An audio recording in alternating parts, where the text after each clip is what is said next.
Fala pessoal, tudo bem? Aqui quem fala é o professor Marcelo Silva. Eu tô aqui para poder conversar com você acerca de como é que você tem manipulado as variáveis do seu treinamento de força.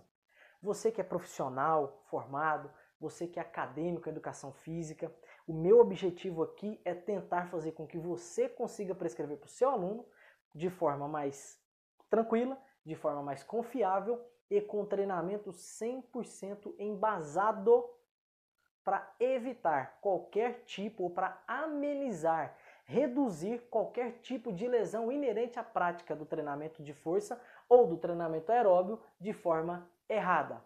Tudo bem? Então, segue comigo, acompanha esse vídeo e os próximos que eu vou deixar disponível. Tá?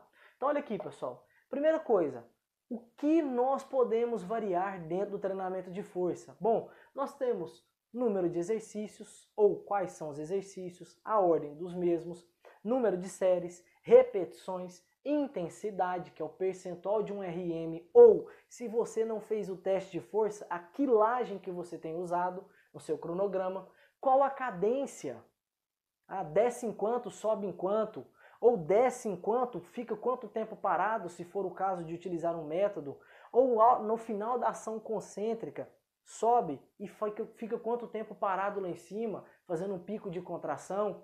Tá? Então isso que você tem que levar em consideração. Pausa, quanto tempo você tem dado de descanso para o seu aluno entre uma série e outra, levando em consideração que o tempo de descanso ele é uma variável fundamental na sua resposta. Aí você está falando assim, mas como assim ela é fundamental? Bom, se você descansa pouco, eventualmente a intensidade de treino fica um pouco aquém do que você conseguiria fazer se tivesse descansando mais. Ou o número de repetições tem uma variação muito grande de queda e você está procurando a manutenção de uma margem de repetições sem tanta oscilação. Então a pausa vai interferir nisso. Outro ponto, frequência semanal. Quantas vezes por semana você treina cada agrupamento muscular? Se você faz 15 séries de peitoral na segunda-feira, será que seria a mesma coisa de você fazer 3 séries por dia, 3 séries na segunda, terça, quarta, quinta e sexta, todos os dias? Continua sendo 15 séries. A literatura já trouxe que sim, depois nós vamos discutir isso.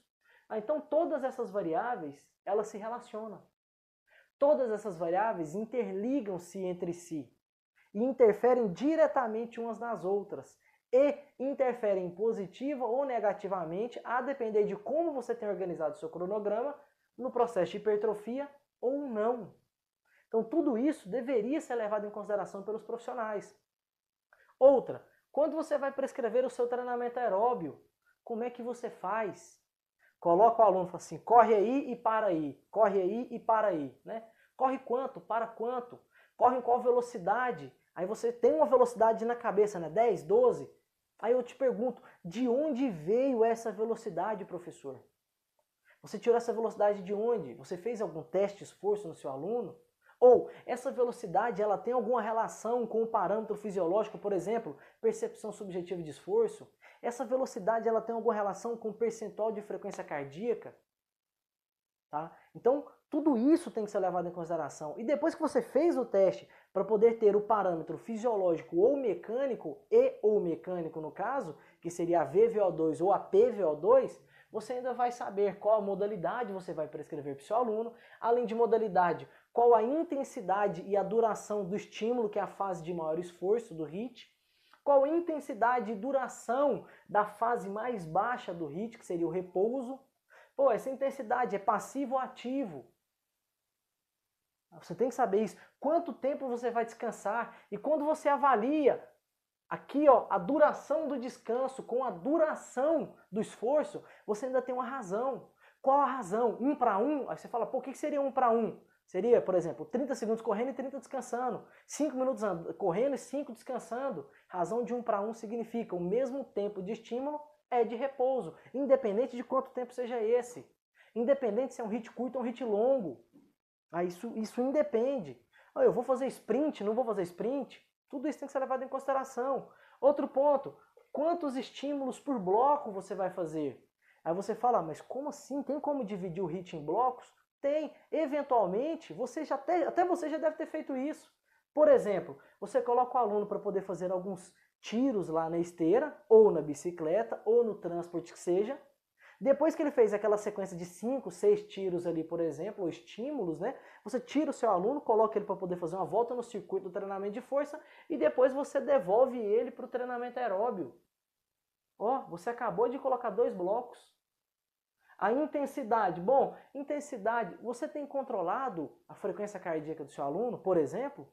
Durante o circuito, se você avalia a frequência cardíaca, você tem X% da frequência cardíaca máxima, 70%, 80% da frequência cardíaca máxima, ele conseguiu manter uma volta no circuito. Tá, e esse circuito foi feito como? Quais exercícios?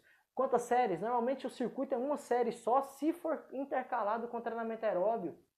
Então vocês viram que nós temos várias variáveis aqui, aqui nós temos 7 variáveis, aqui nós temos 10, e você ainda tem que quantificar os 2 modelos de treino, por exemplo, se for um cronograma de treino concorrente ou treinamento combinado. Então você, profissional que ficou interessado, entre em contato, segue nas redes sociais, tá? Vou deixar no vídeo o meu Instagram, vou deixar no vídeo o meu canal do YouTube e vou deixar também o meu e-mail aqui no rodapé do vídeo. Se tiver interesse, entre em contato e não perca os próximos vídeos dessa sequência. Forte abraço, personal!